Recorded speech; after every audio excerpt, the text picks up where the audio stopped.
What's up, everyone? Welcome to my corner of the internet. I'm your host, Ryan Kramer, and this is Crossover Commerce, presented by PingPong Payments, the leading global payments provider helping sellers keep more of their hard-earned money.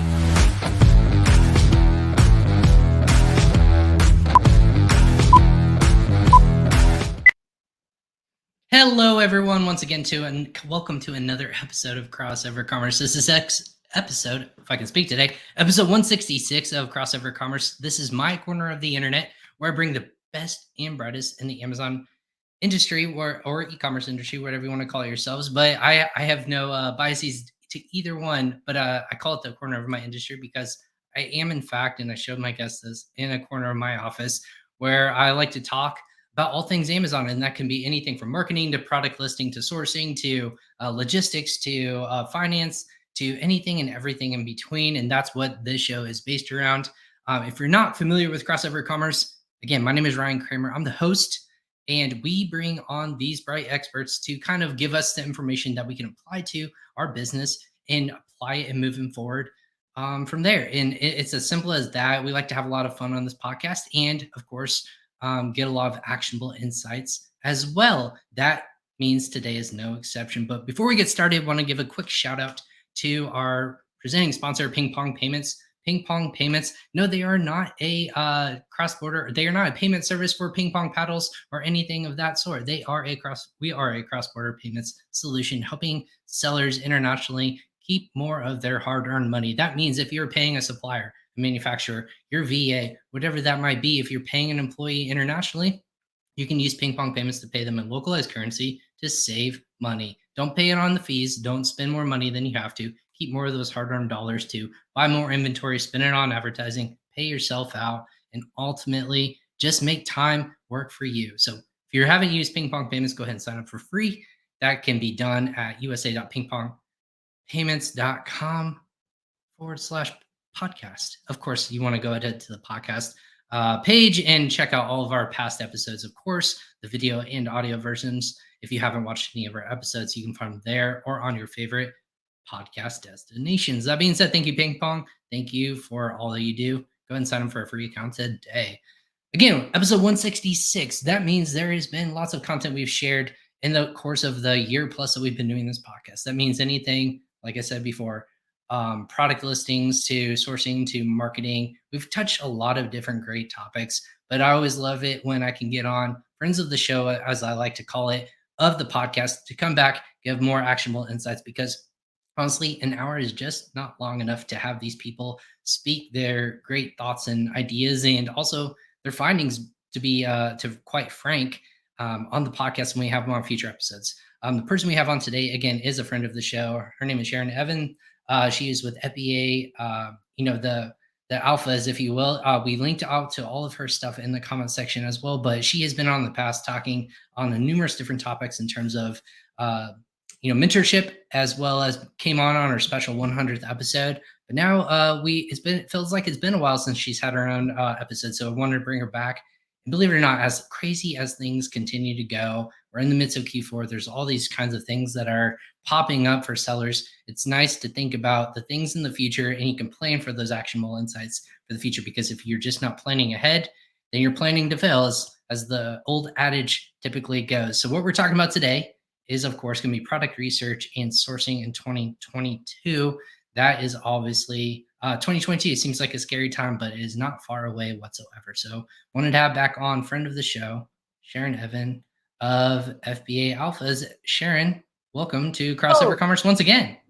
That was the longest beginning of a podcast ever. How do you do that? That was amazing. I don't know. This is all not scripted too, by the way. This is all at the top of my head. So I also forgot to mention that you are a full or part-time mentor or YouTube personality. You're a part-time podcast host, full-time mother, and full-time badass in terms of juggling all these things. So again, it's 10:30 at night where you are. You said you didn't say no to this, so I'm questioning maybe what's wrong with you right now. But I'm super excited to have you on. It was supposed to be earlier, right? You invited me earlier, and then Thrasier decided to have a mini event here. And I asked you if we can delay it. And then I drank a little bit of wine. So I asked you if we could delay it a little bit more. It is true, and everyone, for listeners out there, this is something that played out literally, of course, across a Facebook message. If this was last Monday, we'd be screwed. We have no idea. I wouldn't know how to get in touch with you if it wasn't for Facebook Messenger. But that being said, we made it work. Thrasio, Sharon is in Israel, and they're throwing an amazing event, which didn't give you much notice in terms of when it was going to happen. But of course, you got to say yes to those kinds of things, right? Yeah. Had to go. It was great. Had to go support some friends, but the event went well. Tell me about the event. What was about the event? I'm curious about it. Was it big, small? It was very small. It was like 40 people, top Israeli sellers and some service providers. It was by Thrasio and Iskana. Damn, I hope I didn't butcher that name. Iskala. It was Yoni. Yeah. Yoni, yeah. Friend of the show, Yoni. Yep. Yoni is also a friend of mine. He's actually the person that remembered to send me. No, I'm kidding. They honestly had closed it like a day before, and then he sent me a message. And it was fun. There was a lot of whiskey because I was at a whiskey bar, and I don't drink whiskey, so I drank some wine, and I haven't drank wine in a long time. And there were real top dog Amazon sellers, like way bigger than me, like 8-figure sellers there. Raphael from Unicargo was there. Neil Rivera was there. A whole bunch of people. I probably forgot some names, but it's okay. Yeah. I mean, there's a lot of people. That's amazing. Well, I'm curious too. I mean, we talked about this on our last episode too. Israel's a really big booming tech hub. Not a lot of people talk about. I think it's a very sneaky place for especially Amazon, but e-commerce in general there's lots of sellers that come from Israel, surprisingly enough, or shouldn't be surprising, I should say. It's not surprising because like Israel's like startup nation, like everyone's a high tech, or not everyone, but it's a lot of people. Like high tech's a huge thing here. But when I first moved to Israel, which is like 11 years ago, I was already selling online, and like I was a weirdo because I was like, if I was selling online back then, it was like I didn't know what to do with myself. So it's interesting how that's taken a shift in this country. Right.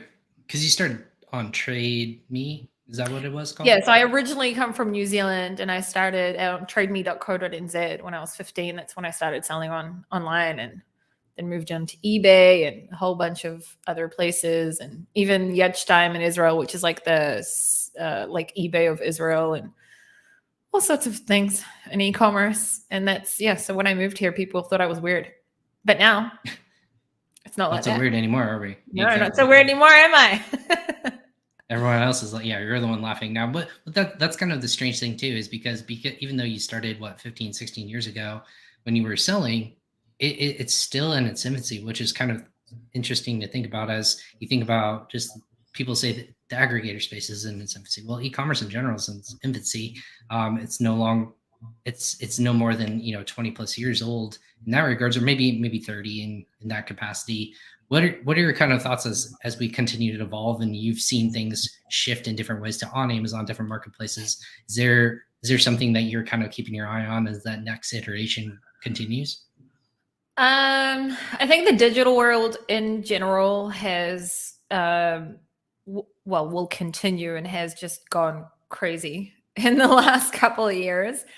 I think the e-commerce world specifically Amazon, I think nothing is the same and everything is different. So I think that if you we've spoken many times when I've come on twice, but you and I have spoken a lot of time about resilience. It's like one of my favorite words.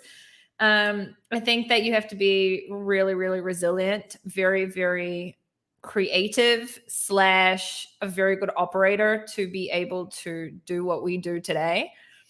And I think that you and I spoke about this before we came on. I told you, like, I'm 100% pro sellers. It's not that I love the aggregators, because I don't. I think that they're a little bit problematic for the average seller, but I do love the fact that it gives a lot of people the opportunity to be able to do exits that maybe before COVID weren't really, it would have taken a long time to get there, longer. Right. So that's my take on it. Well, that's your take on it. And of course, like I've spoken about this on multiple podcasts, so have you. There's lots of good and bad things too, but I think kind of maybe segueing into our topic that we discussed today, I think a lot of people have honestly just they overshot the idea of product sourcing and product iteration and also sourcing in general logistics, with logistics and whatnot the way it is in the world. And I think that as you kind of hear these like not cracks but whispers of, hey, they're struggling because of this, or they run into the same problems that any small or medium sized business continues to have, with worldwide shortages of inventory, or just problems with getting your products in stock, or just even raw materials. They're going through the same thing, but almost on a massive scale, and then also trying to piece it all together, almost like a Frankenstein, if you will, right? So it's a weird, nuanced way, but what we wanted to talk about is product research and sourcing for 2022. Is it honestly, is this the perfect time to start thinking about that, or is it too late to already start thinking about what you're going to be doing for the new year? No, I don't think it's too late to start thinking about what about next year, you mean? Right. I mean, because if you're ordering products, I would hate to say, is it going to get here in time before the start of the new year, before like Chinese New Year and things like that? I don't What's I our don't think time frame or I anything don't like like that? think we're in a race. I don't think there's a bad time to source to launch on Amazon. I don't think that there is ever a bad time to launch. Nothing is the same and everything is different today. And not only that, everything is unpredictable today. So you mentioned a few things on a sourcing level. I mean, probably 90% of the sellers that I know source from China. There's a very little amount of people that I know that the majority of the products are not from China. Mhm. And there's a lot of problems today when it comes to China. Like we've got the electricity shortage right now, which is impacting a lot of suppliers. It's impacting my suppliers as well. And not every single supplier has the means to go and buy a generator. We have raw material increase. We've got manpower increase, labor increase in China. We've got a possible war with Taiwan that could be happening. And like there's a lot going on right now in China. And then on top of that, we have shipping. Shipping, I will say, has gone down dramatically in October. Like I just saw a 40-foot container quote for $8,000 when like in September it was like 17, and then in August it was Right. like 25. No, in September it was around 25. Sorry. So there is a huge decrease in shipping right now, but it's not going to stay like that. So No. um, so there's a lot going on. There's a lot of things. And I think that the biggest thing that I'm keeping my eye on right now, and like I'm going to focus on sourcing right now because somehow that's what I started talking about. And then we'll go back to product research. But I really do believe that they go hand in hand. You can't do product research without understanding sourcing. You can't source without making sure that you're sourcing the right product. Like they go hand in hand. And I do think that the world today needs to be less reliant on China. And I want to make it clear that I am like my entire life I've sourced from China. My background is product development. You know, I've my entire, that's what I mostly know. And I myself am having to teach myself how to source from other countries because every culture is different and every country is different. And the way that you deal with a Chinese manufacturer is not the same way that you deal with a Vietnamese manufacturer. In China, the word yes is the first word that comes out of a supplier's mouth when you ask a question. In Vietnam, the first thing is no. Maybe we'll find a way to do it later, you know, and every country is different. US has its ups and downs for manufacturing, but Mexico, many other countries. But I do believe that we have to diversify ourselves today. And that's one thing that people like need to understand. I don't think that, you know, it's going to happen tomorrow and that's it. No one's going to source from China anymore. But I think that the last 2 years has proven to us that we can never have all our eggs in one basket. Right. So that's what I'm keeping an eye on when it comes to sourcing from China. I'm starting to make connections, and not connections through our industry, but more connections in my own ways. I'm finding people through LinkedIn. I'm finding people through YouTube. And when I say YouTube, I don't mean like a YouTuber like me. I mean like I'm going on all sorts of different supply chain YouTube channels, and I'm listening to all sorts of podcasts from people that are like not in the Amazon niche, just in general in the supply chain niche. And I'm finding them then on LinkedIn, and I'm reaching out to them, and like I'm trying to build connections, because I've found that in our industry, a lot of people talk as if they know about sourcing from other countries, but they're learning just as much as I am right now. Like they don't actually know as much as it seems. So I think that's one thing that I'm keeping an eye out. And then that then goes hand in hand with, okay, so product sourcing. So I mean product research. So when it comes to product research, it's in general, my methods have never been the same as most people. I don't use softwares to look for products. I don't use software a lot unless it's for keywords, right? Keywords, market analysis, and things like that. I do competitor analysis, but not for finding products. So I believe that my methods for finding products are like timeless principles. It doesn't matter what changes in the world, because I always look for products that solve problems, and people will always have problems. And then I always focus on a very specific buyer avatar, and I always focus on a niche. So Absolutely. All those things, well, you mentioned, I think like every successful person online or any successful business would agree with those. I think there's lots of different things we can unpack there. And one of the things I think is most fascinating that you talk about is those evergreen ways of getting inspired by products.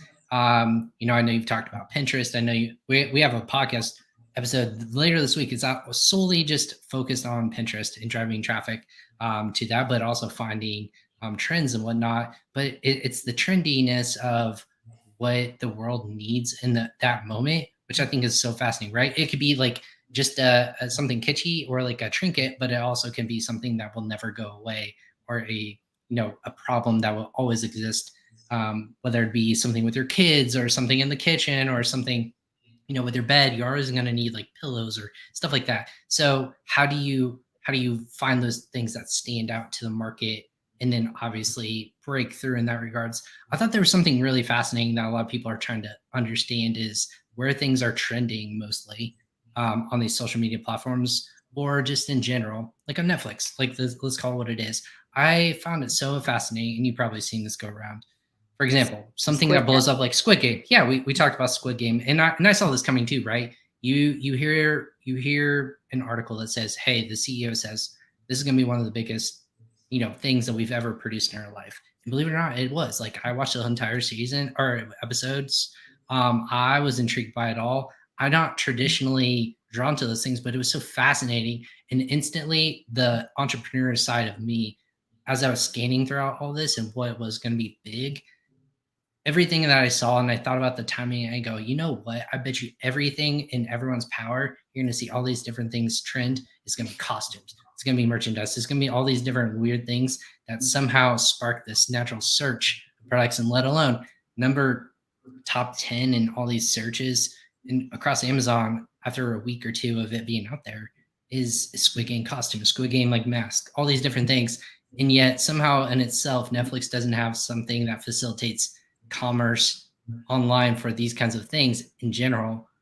So is all these weird things that, how are big companies missing these things, when I know people in China are trying to capitalize on costumes for these kinds of products or sell it for these things? How are we missing these trends, if you will, or how do you try to forecast for trends like that in the future? Do you have any insight to that? look, I don't. I'm not against selling trending products, because I Right. know people that have made a lot of money from trending products like poppets and things like that, right? Um, I don't watch TV or Netflix, but I You am don't have time for aware. that. I don't have time for that, but I am aware of the whole Squid Game thing. We're in October and it's Halloween at the end of the year, at the end of the month. So it makes sense that that's trending right now. I don't know when Squid Games came out. When did it come out? September 17th. So it was almost 3 or 4 weeks ago. So like for something like that, the average non-physically in China, okay, the average seller, I don't think could have really prepared from that. And that's why you'll see that most of those costumes are FBM because you're coming from China, because that's a trend that you've got to get it in like right now, right? So it makes sense. I don't know if it would have been the number one trending keyword costume wise if we weren't in Halloween. Like Halloween's just around the corner. So I think that's I don't think that it's something that many people could have prepared for. When it comes to trends, I think that you need, like, you either make it in time or you're too late. You know, when it came to like the poppets, for example, poppet was the number one search term on Amazon for like 2 months, I think. And those are the fidget button or the fidget little like button wrap, thing. right? Yeah. For 2 months, it was trending as one of the top things, almost like TikTok yoga pants at the beginning of 2021. Yeah.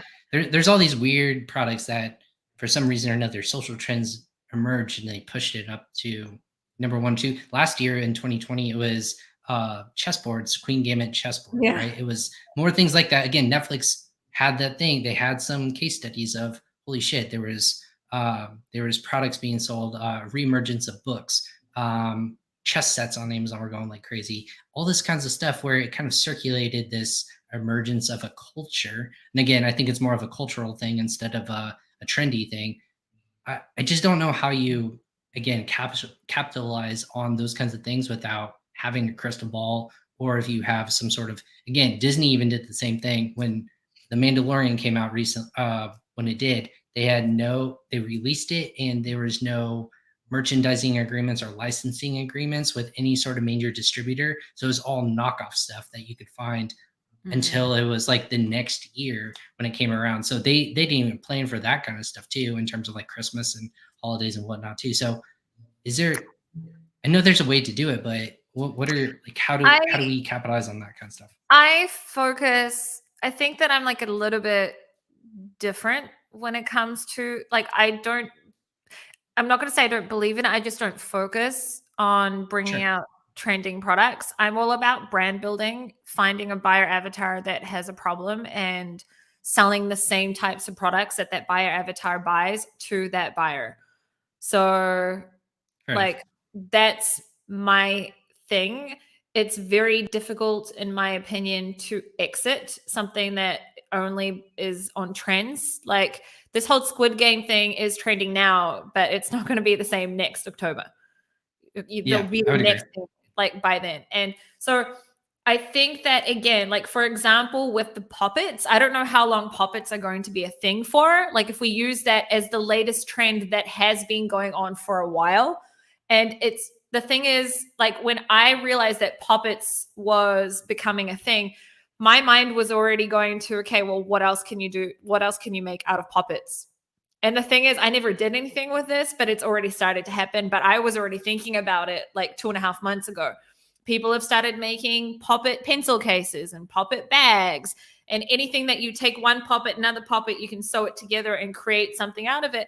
I was already looking at that a couple of months ago. I'm just way, way too busy to even think about going down the route of that. But like, if I was looking at that, if I was to do that, that's what I'd be doing. Okay, there's this trend, right? Everyone's either making it a glow in the dark poppet or a really large poppet or a different shaped poppet. But like, what else can I take? How can I repurpose the poppet? How can I take something that already exists, but still have the poppet on it? So you'll see today, there's like all these poppet accounts with like tens of thousands of followers. And what I'm telling you now, that's what they've done. There's now poppet bags, and there's poppet pencil cases, poppet coasters, like all sorts of different poppet stuff.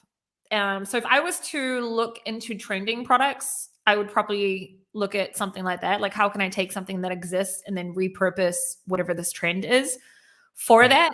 But again, that's not like, that's something that's trending. It's something that's going to do well now. We don't know how long it's going to do well for. So if you're doing that in addition to building a brand, then that's my my take on it, I'm not saying that I know a lot of people that made a lot of money, from trends, but well, I shouldn't say a lot of people. I know some people that made money from trends, but that's like not my thing. Right. Well, I mean, that makes sense too. But I mean, I think there's some takeaways that you can obviously implement, right? If you're selling something similar, you can maybe, I don't know, if keyword research or kind of point people to that where they can, if I'm making almost like a fencing helmet, right? Like I was doing the same thing too. How can you take something that you are currently selling, such as a fencing helmet, which is what I believe is similar to what the costume context is, and either repurpose it or you have that inventory on hand and say, hey, something that you can make your own or DIY, almost like tie natural trending stuff to it, but make it sure that it's evergreen, stuff like that. So kind of breaking away, going back to things that you are passionate about, you are, you will die on that on your hill on this is the way to do product research, finding those kind of things. What are those ways to find those products and do product research? Wow. I I'll Hard tell you hitting what. questions here. No, I'm thinking about how to answer this question. So I want to make it clear. I don't think that my ways are the only ways, right? I know that there are many different ways. There's no Sure. like one way to do something. But my approach to product research is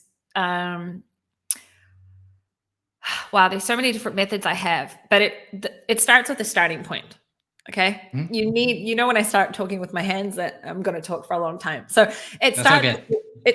it starts with a starting point. You need a starting point in order to then get in, like to start going down the rabbit hole of your ideas. So when you talk about like Pinterest, I don't go to Pinterest out of nowhere. I have like a list, and then I'll go to Pinterest and I'll go to YouTube and I'll go to Facebook and I'll join Facebook groups and I'll do all these like different things that I do to find products, but I start with a starting point. So when I say a starting point, I don't know if like and this isn't me like trying to promote it. I'm just explaining. I have a product research and sourcing course, and I do product research marathons in there. And what I do is I send out a questionnaire each time, and the questions can change. They usually change. And part of the questions are questions like, well, what are things that you love? What are things that your children love? What are significant milestones you went through in your life? What are like all these different questions? Because I've found that I'm the type of person, well, I'm kind of being a hypocrite because I sell things that I'm passionate about, but I don't have to. So I have 2 beauty brands and a baby brand. The baby brand I made after I gave birth. It's a postpartum brand. And I have 2 beauty brands, and like beauty is something I'm very passionate about. So technically I sound like a hypocrite, but before I started selling on Amazon, anything that was not harming people, like I didn't care whether I loved or hated it. I could sell like a product for birds, and I'm not passionate about birds. I don't care about birds, right? So, but I've learned. You just offended all the birds that listen to this podcast, Sharon. I'm really sorry to any birds out there. But the point of what I'm saying is I've learned though, Amazon is very tough, and it's not the way that a lot of people make it to look. And I've learned through working with so many sellers through my coaching that the people that last most of the time are the people that are usually passionate about their brand. It's not 100%, but I would say that it's well over 50% of the people that I've seen that are able to continue launching in product after product and are really able to find like resilience and make it through the tough times, because there are a lot of tough times when you sell on Amazon, are usually those people. So sometimes it's just a matter of like making a list. And I'll give you an example. A milestone could be, for example, cancer. Okay, not the nicest subject to talk about, but there are tens of thousands of different keywords around gifts for people with cancer, and cancer gifts for breast cancer, and sympathy gifts, and all sorts of different like keywords around that. And maybe that's a milestone or something that you went through in your life. I had a Mhm. coaching call with a woman once, and she told me she survived cancer 4 times. And I was like, what the hell are you doing looking at this other product she was looking at? I was like, why don't you use this experience? No one knows this better than you, and make, these certain products that I then like implanted in her brain to think about.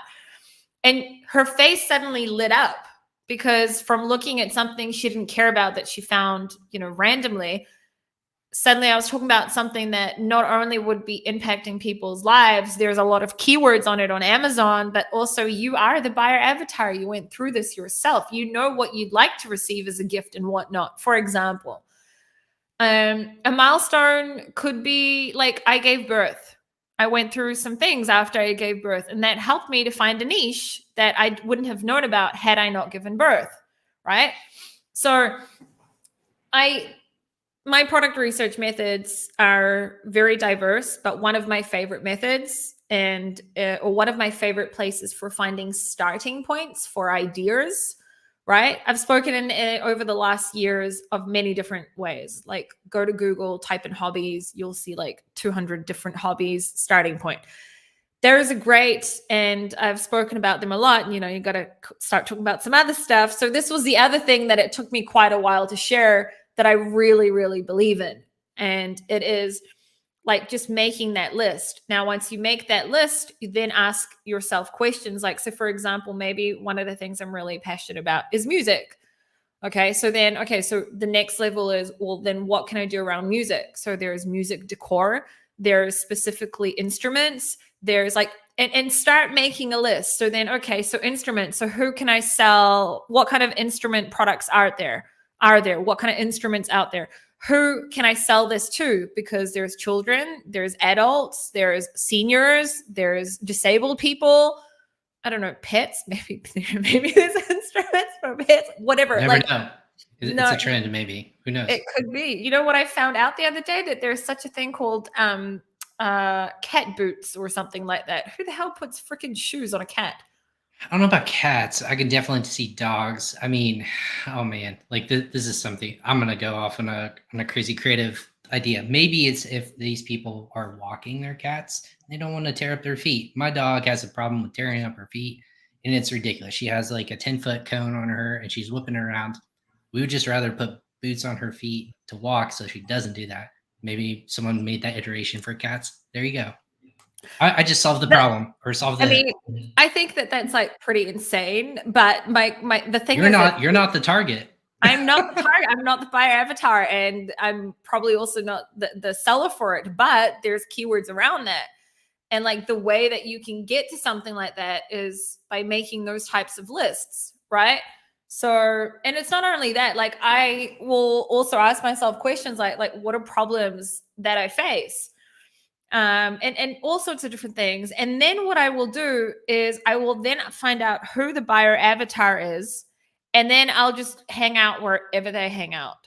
So if they hang out in, let's just say that I've decided that I want to get into boho decor, okay? Mm.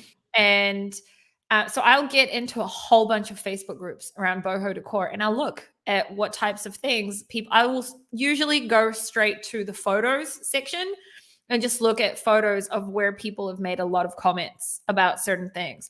Or let's say I want to get into Montessori. I did this the other day actually on one of the marathons that I run.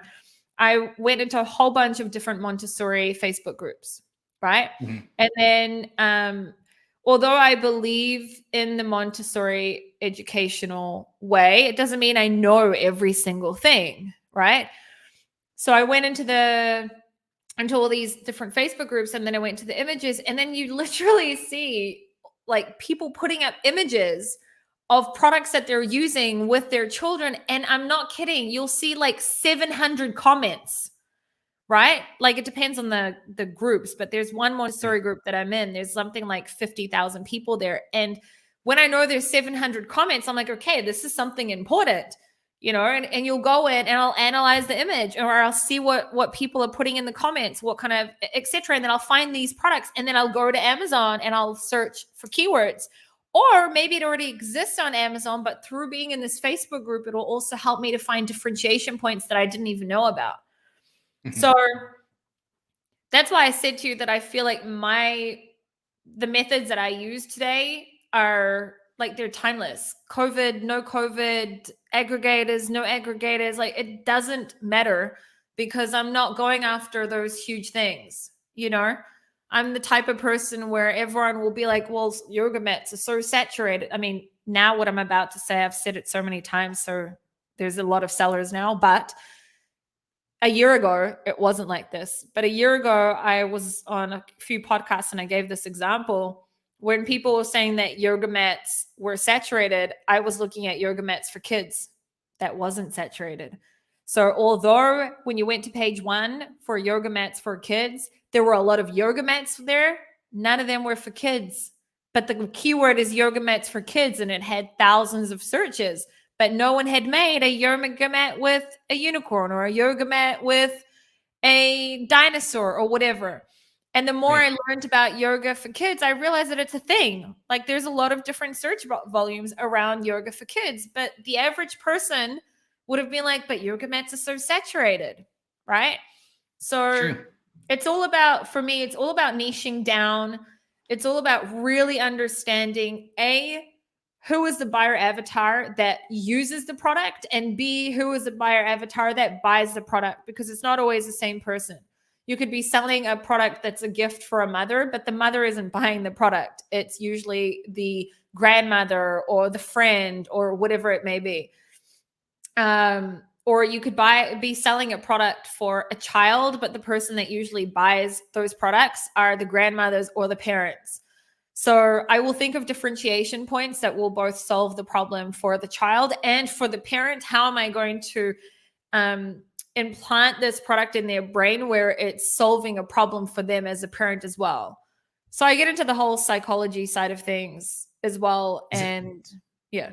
I was gonna say, is that why there will never be a moment where people run out of ideas or product ideas in terms of selling on a marketplace like an Amazon? Just because there's always going to be a new passion, a new project, a new iteration, a new way to differentiate yourself. Like you said, yoga mats can seem almost as if it was, it hit a wall and that was it. Like you can't stand out anymore. But there are, like you said, for kids, like there's all these other subcategories that can extend from this, and then that will go away, and then it'll come back, or anything along those lines. Is that why still there will be a place for people to continuously launch new products, new solutions, new ideas on a marketplace like Amazon? I think that there's always going to be problems and people will always come up with solutions for them. So that's why when people say Amazon is saturated, I will always say it's not. You just don't know how to find those niches. You don't like, let me just think about how to say this. The likelihood of a person becoming a 7-figure or 8-figure seller on Amazon is slim. Most people will not become huge sellers. But almost everyone that doesn't have issues with cash flow can become a 5- and 6-figure seller. Who the hell said that the word 7-figure seller means you're doing well? I know a lot of people that are 6-figure sellers that do better than 7-figure sellers on a profit level, So I believe in spreading. I'm the type of person, and this is how my father always brought me up as well. You never put your eggs in one basket. For me, having just one, what a lot of people call alpha ASIN, that is putting all your eggs in one basket. I can't remember if you and I ever spoke about this, but I'm sure you know because I did make a lot of noise about it. I had an entire brand taken down last year on Prime Day, right? Yep. Now that's one of my small, well, it's not small, but that's a brand that only has 4 products in it with many variations. And all the products were taken down. And one of them was down for 3.5 weeks. And that's a lot of money, right? But I have another 2 brands. I have more products. Imagine though, if that's all I had, imagine if I had a large team and a mortgage and, that was my food for my house. So I don't believe in having just one product. I believe in having many products. And if you can sell many products that make you X amount of money that you're happy with. Okay. For some people, I'll ask them, well, how much money are you looking to make? And they'll say, if I can make at least $3,000 a month, I'll be happy. And I'm like, okay, there's a few different ways of doing that, right? that could be 3 different products making $1,000 profit a month. And it could be one product making $3,000 a month. But if you make it one product making $3,000 a month, you've just got one product. All your eggs are in one basket, and anything can happen on Amazon at any time. And I'm proof of it, right? Mhm. Woke up on Prime Day, Monday, can't remember what day it was, but woke up on Prime Day last year, 2020, everything down, right? I was going to say October 16th, 17th, I believe it. Last was year, around yeah. like this time last year. Yeah, exactly. Yeah, it was. So yeah, with that being said, I think I'm on the same page. If people are just sitting, you saw it in 2022, if you are 2020 as well, if you had a brand that was not considered, you know, not, I forget the terminology that you can use. If it wasn't Essential? something that was necessary, yeah, essential or necessary. Sorry, I keep using the term all the time. I just blank on it sometimes. But if it was an essential product, you weren't selling it on Amazon. But people who were selling in different marketplaces or had different brands and products across the board, they were fine. People who were stuck in that category, they couldn't sell for a month or 2 months or something. I forget the time frame, but things like that where I wish more people would start to learn from those mistakes instead of I'm only going to find one product, make it really like trendy. We talked about trending earlier. That's not a brand in itself. That is something that is either getting ahead of the curve and knowing where there's going to be a buyer and then it's going to fizzle out. Brand would be something that over time, you know that they're going to come out with something that's going to fix these problems or solutions, or it's going to be something you can think about. If it's, you say the name, that's a brand.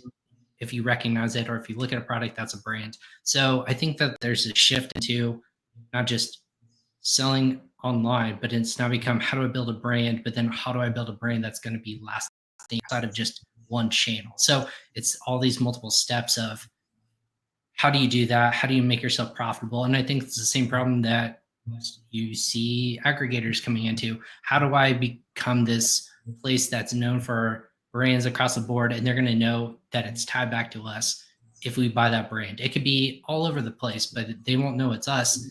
It is I think that there's an identity crisis for lots of people in terms of what they want to be known for instead of just profits. Like you said, if it speaks to them or if it's something that affects them personally, that itself is a brand and that has more weight now more than ever in that regards too. So A brand, yeah, go ahead. a brand is about like putting up 4 different products that just have your logo on it doesn't mean that you're a brand. Okay. Right. A brand is about the way that your product makes the buyer feel. It's about they see your branding and they know it's your brand. A brand is not exclusively only what I'm about to say now, but very much so. A brand is if you're out of stock, they will wait 2 weeks and not buy your competitor's product because they want to buy from you, right? Now it's not only because not like a lot of my products are the types of products that you have to keep buying every month, right? So that really, really like resonates with me and makes a lot of sense for me, but not for everyone. Sometimes maybe the buyers, they don't know your brand, but once they click on your listing and they see your brand story and they see your color scheme and they see your whole branding, the way that you're presenting the product, etc., that will be different from the average like private label seller. Copy paste, right? I don't look in other people's groups anymore because it just makes me angry, but I did look at a group the other day and I saw that somebody had tagged Anthony Lee, who had spoken on a podcast about how like the private label is dead. And I was like, oh, wow, I have to hear this. So I wasn't like that. I'm misrepresenting it. I don't know exactly how he like how to label it, but he was saying that the typical private label, doesn't work anymore on Amazon. And I was like, wow, I have to hear this. I didn't listen to all of it. I listened to like 5 minutes of it because I was. Someone told Anthony that? No, that's something that someone tagged that people need to watch this. And it was Anthony had said this. This was the subject of the podcast. And Anthony was saying this, that like private label has changed and it is dead now. And the likelihood of, and everything to do with like success on Amazon is luck. And I was like, what the freak. I do so much research. Like, it's not luck. It's the fact that, and I had to listen to, after I listened to it, it made a lot of sense. But there was one thing he said there, which because of it, I'm actually going to change the name of my Facebook group. And it was about how private label is dead. And I was like, I don't even really do private label today. Like, I used to call, my group's called Amazon FBA Alpha's private label domination. And I was thinking about it and I was like, but I don't even believe in copy pasting. Like, I don't believe in, hey, let's find this and just put our logo on it. I don't do that today, especially for the last couple of years. I think that today it's all about, I really do think it's all about differentiation. It's all about understanding the buyer avatar, focusing on the buyer, understanding if you're looking at keywords, and there is many, many keywords around like a very specific subject. So how many people would have picked up a year ago on yoga mats for kids? Not that many. I'm not saying that I created that trend. I'm not saying it was me, but not that long after, like about 4 months after I kept talking about that, suddenly there were heaps of yoga mats for kids. So I don't know, but the point is that if you're consistently seeing yoga mats for, and then suddenly you see a word like kids, yoga mat for girls, etc., and there isn't anything like that on Amazon. I didn't even think just about yoga mats. I was like, I didn't even know there was such a thing as yoga for kids. And then I went and I learned about a whole bunch of things about yoga for kids. And then it leads you into meditation for kids. And now you've got this whole range of potential products. Like, I'm not kidding, like 10 to 15 potential products that aren't that expensive. You can differentiate it a lot if you think outside the box. And there's keywords there. And if there isn't keywords there are keywords that you can piggyback off that will still target the same buyer avatar. I'm going to shut up a little bit. I feel like I'm No, you're fine. No, it's good. You're the host on my show. I'm the one who's supposed to sit back and listen. No, that makes complete sense. And a lot of that, again, your point with Anthony is saying it's not just a slap a logo on it. I think this is the point he was trying to make us. Yeah. Correct me if I'm wrong. You're not slapping a logo on it anymore. It's how do you differentiate? Right. It's not something as finding something at Alibaba, slapping your logo on it, calling it a day. I agree with that sentiment as well. And it's just the differentiation of how you can make people's lives easier. Again, going back to how do you make them feel? I hesitate also to see like the aggregator space in terms of, they say products last hopefully 5 to 10 years. And again, I've heard from multiple people say that in terms of that space. Of course, you would love to have a product that lasts 5 to 10 years. How do you, that means you're going to have to go towards more evergreen products, how they're going to differentiate over time. And you're going to have that foresight of, hey, this product is going to have either iterations in different ways that still stand out, or it's going to have to be something that has had consistency in the past. Like I said, the top of pillow. Again, this was a talk I heard with their SEO. They said, we just acquired the top pillow maker on Amazon. For the last 3 years, they have over 50,000 reviews, stuff like that. And you have to almost bank on that continuing to be the case. And someone doesn't come along and say, I'm going to make a better product than you and subvert you guys in that regard. So again, you can't just rely on past history. You have to also somewhat have this forecasting capability of, how do I continue to make it better and fit the next year's criteria of that customer persona or avatar.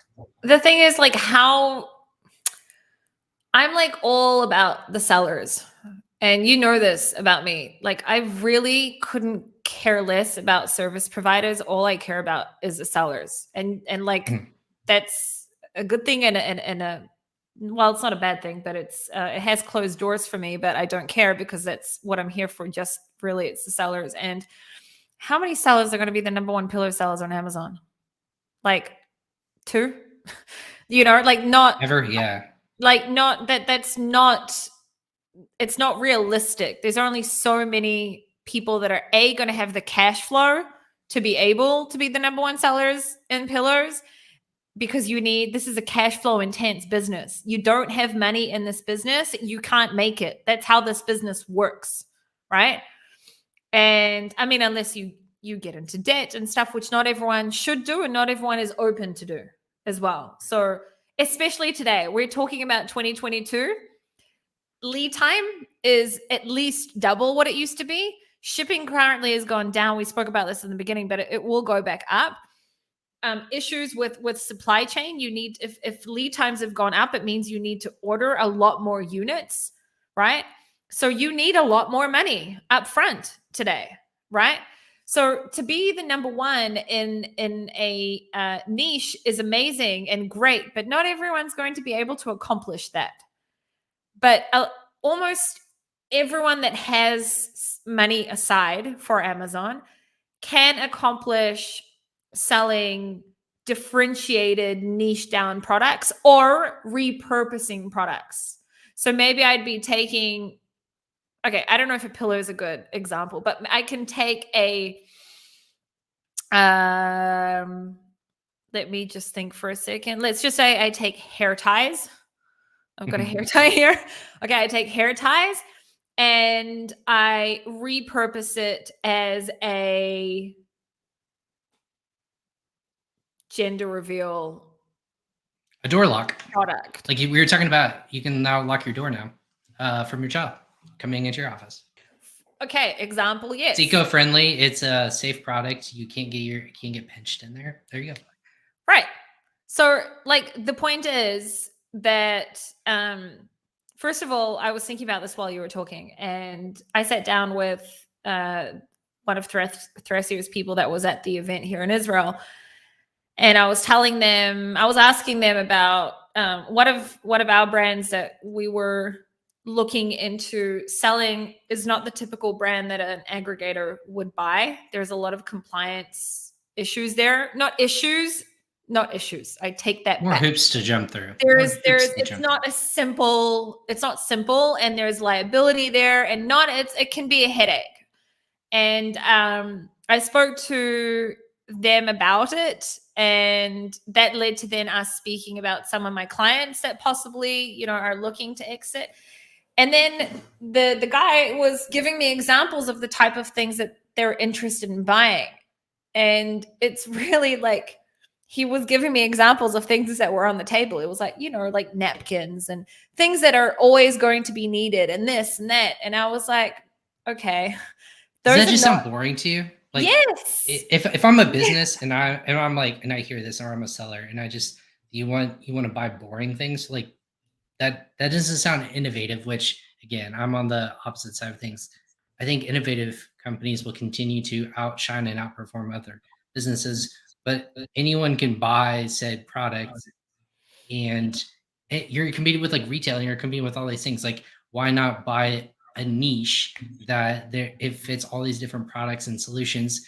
And again, you might be known as, again, the hair tie lock company or whatever we just made up on the spot. But you know what? Shit, you have 10,000 sales every month or something like that because of people around the world just have that problem. But it's not what's trendy, or it's not like safe, I should say. I feel like the safeness of things has outshined the potential of growth now in the space, in that regard, in that specific example, I should say. I think that as long as you look, I was telling you earlier that I was listening to this Anthony Lee podcast, and there was one thing that he said, which is why I actually listened, because I don't have time to listen to other people's podcasts apart from every time you're live, I try to come on. I haven't been on for a long time. It's true. Way too busy, but I do try to come on.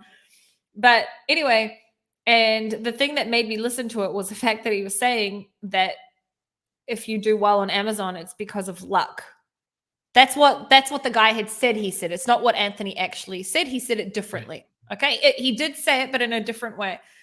And I was like, what the hell did you just say? Do you know how much research I do? Like, it's not luck. It's my blood, like sweat and tears that I put into like doing in-depth market analysis, in-depth, like understanding what the potential market share is, in-depth buyer avatar analysis. Like, there's so much that I do and I go into before I even start going further into a niche.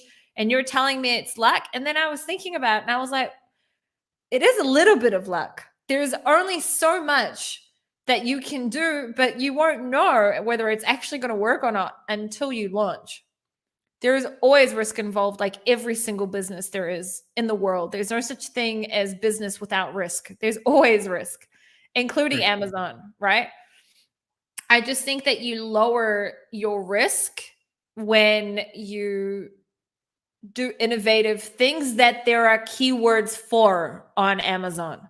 Or if there are not keywords there has to be keywords that you can piggyback off, right? You have to be able to either piggyback off a specific keyword. So let's just say if I'm selling a very, very, very specific product for as a cancer gift product. Okay. So people that but there isn't keywords for the very specific product that I'm selling, but I can piggyback off gifts for cancer patients and all sorts of those types of keywords that would lead them to the product, even though that exact product isn't being searched on Amazon, but I know it's being sold outside of Amazon.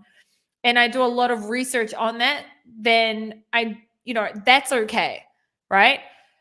But what I was trying to say in that exact point is that as long as there are keywords there, you've done all of your research, you've done a lot, like in-depth market analysis, competitor analysis. I didn't even talk about the most important thing, profits analysis, leaving yourself You're going to be profitable from the beginning. Yeah, leaving yourself enough wiggle room for when shit goes down like it has this year. This has probably been the hardest year in the supply chain that I've known, right? Like it's been a tough year in supply chain. Across the board, not just in e-commerce, just in general, retail, anything. In general, right now I'm talking about like myself and my clients, but I had a supplier just before the National Day holiday, the Golden Week. I wanted to put in an order and she said, we're only got our production lines only working 2 days a week right now. I'm not going to be able to fulfill this order. And I was like, what did you just say? Like, what? And, eventually we found a solution for it. But like, I would have never imagined that my supplier is going to get into a situation where they don't have electricity. So they're only working twice a week. And that's for everyone else's orders apart from just mine. So this has been a very, very tough year. And I think that when it comes to wrapping up, when it comes to product research for 2022, I think that there's been a shift in the game. Nothing is the way that it used to be. You can't get away with, I was at this Thrasio event that you and I were talking about earlier, and I was looking around because I know some of them were really big sellers. And I was saying to myself, almost none of them would have made it if they would have started today, because I know what a lot of them sell. And I'm not saying they wouldn't have made it, but it would have been a lot more difficult for them today, because you can't get away with selling those types of products today being new unless you have a lot of money behind you for marketing, like a lot of money on a marketing level. And it's because they started in 2014, 15, 16, and that they're very, very established now in those very typical private label types of products, right? So I think that the game has changed. You can't follow old methods for product research. You need to be innovative. You need to differentiate. You need to have a product that is social media worth, in my opinion, right? You can't depend only on Amazon. You can't depend only on China. You need, that's what I believe in today. And when it comes to sourcing in and not only that, we didn't even talk about PPC, but also PPC is a lot more expensive as well. So you need to have a lot of wiggle room for that as well. And then when it comes to sourcing, diversify, have a backup plan, and really, really, really, really, really get to know the products that you're looking into, every single aspect of the manufacturing process of your products, so that you'll be smarter and you'll be able to source better. Maybe, you'll be like, okay, well, wait a minute. I can actually make this part of the product in China, but I can have it assembled in America, and it's going to end up costing me less because it's too big if they send it from China. But if I have it assembled in America, then it's going to save me heaps and heaps of money on shipping. I don't know. I just made that up, but you Right. get the point. Or maybe if I change the material from this material to this material instead, it's going to save me a lot more money. No one else is doing that on Amazon, and then I can offer a better price. Or, you know, like instead of plywood, maybe making it composite wood, or like you can't know that until you really understand your products. You have to really understand it. And it's like that little tip right there is actually like a total golden nugget, because that can save you a lot of money. Look at that. Already got great feedback. And although it's been a tough year with a lot of the people, like you said, all the sellers beginning on Amazon, whether it was in 2020, 2021, or just more seasoned people, I think everyone got hit by it. But you have to start getting like, what's that next step? What's that next iteration? How do I ebb and flow? I would agree with you. I think a lot of people who not got lucky, but got in early, they saw success. They are now exiting their businesses because of just the natural first to market kind of mentality. But as people continue to overcome all these different things, and thanks, Catherine, for tuning in today. As people overcome that, I think that almost shows more resiliency and more like brand stability, if that makes sense. Of hey, even though we overcame all these problems, people still stuck around. They still brought our products. We figured it out. That was our SOPs are airtight now because we figured out. We took all the crap from shipping and logistics problems. We took all the cost hikes and we said screw that. We're going to figure out how to be more cost effective. And that's where I think the resiliency and building a brand effectively, that all kind of works in that next wave, if you will, of businesses that are successful online. And like you said, it's really tough to go through all these different problems and not be successful unless you have those heaps of money. But as you continue to stand out different ways and say, how can I continue to build on, and I fine tune and tweak, and I still stay true and loyal to that beginner process of why did I get this product or why am I selling this? I think that's why a lot of people will continue to be successful. Yeah, I would agree with that. Yeah, I have to naturally put a bookmark into something because I mean, there's all these topics we would talk about for another hour, but it's late where you're at. It is. It's 11:30. I don't even know how I made it. I don't know how I made it through you this made with all it. the wine I drank before I was at the event. So yeah, the racing home, the wine, just in general, like working all day. And to have my exhaustive nature at the end of the day. I don't know how you did it. We're gonna have to have you on again before the end of the year for sure. But Sharon, before we go again, how do people get in touch with you if they have like questions? You're also a podcast host because you go live every Thursday? Is that the day still that we're still planning on? it is. It's every Thursday, but this week it's going to be on Friday because Ken Golzari and I are going to be doing a Canton Fair one, and Canton Fair only starts on Friday. So this week, Danny gave me permission to delay from Thursday to Friday, but you can. Yes, I'm a co-host on the Seller Sessions podcast. My days are usually Thursdays, except for this week, which is Friday. And I also have a YouTube channel called Sharon Evan, and I have a Facebook group called Amazon FBA Alphas. And if you want to reach out to me, just find Sharon Evan and anywhere, LinkedIn, Facebook, Instagram. We've linked to it all, so you shouldn't feel you can't not find you. So there's all this great content that's out there that you're pumping out there, and I'm always tuning in. Like you said, you tune in, and I appreciate that. But when you talk, I always want to listen and tune in because there's so many. Like you said, you've walked the walk, you've talked the talk, you've seen that success, and then you've also been vulnerable to share all the crap that you have to go through too. Not everyone does that or likes to say I screwed up or we made a mistake and this is how we fixed it. It is what it is. Like I'm not unsusceptible to the same things you are. Like I said, a lot of people like to put themselves above other people, but not you. I'm a seller like everyone else. That's it. That's it. There you go. Entrepreneur. I'm in the trenches with all of you, with all the sellers listening. There it is. Well, I mean, yeah, with the next year, I mean, with the rest of this year, I'm hoping, again, we don't have another issue like Prime Day last year. Of course, fingers crossed for you. But yeah, hopefully those have all sorted out. But thanks again for hopping on late night. I'm gonna let you, log off and kind of rest that brain. And thanks again for hopping on Crossover Commerce today. As always, friend of the show, Sharon Evan. Thank you, Ryan. Bye, No everyone. problem. Thank you. Bye, everyone.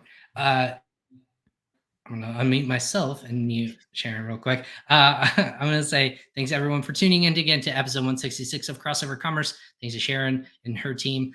Just being super vulnerable and talking about the topics that no one likes to talk about in terms of doing the grunt work. I would like to say it's doing the dirty work, if you will, of making sure you have to go through the right research, making sure it's going to last, making sure it's profitable, making sure it's going to be possible for you to sell it online instead of, I like this idea, I think it's going to sell, and it's a gut feeling.